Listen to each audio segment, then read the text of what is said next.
When considering investment options for young people, the goal should generally be long-term growth with relatively low risk while setting the stage for financial independence.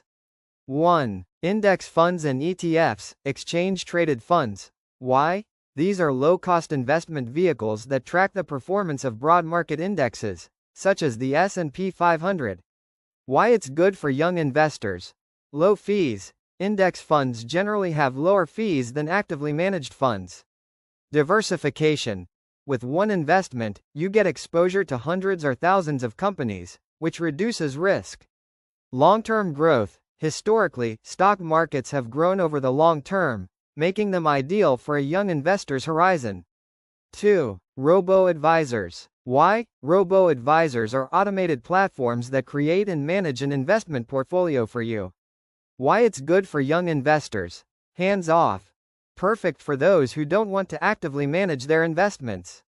Low minimums. Many robo-advisors have low minimum investment requirements. Diversification. They usually invest in a variety of index funds or ETFs across different asset classes, stocks, bonds, etc. 3. Individual retirement accounts, IRAs. Why? IRAs are tax-advantaged accounts that allow you to save for retirement.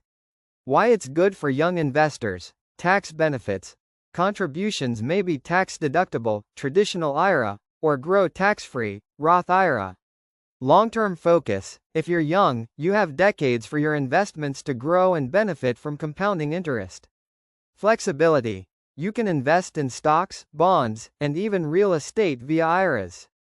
4. High-yield savings accounts or certificates of deposit, CDs. Why? These are safer, more liquid options compared to stocks, where your money grows with interest. Why it's good for young investors. Safety. These are low-risk, FDIC-insured accounts. Liquidity. You can access your funds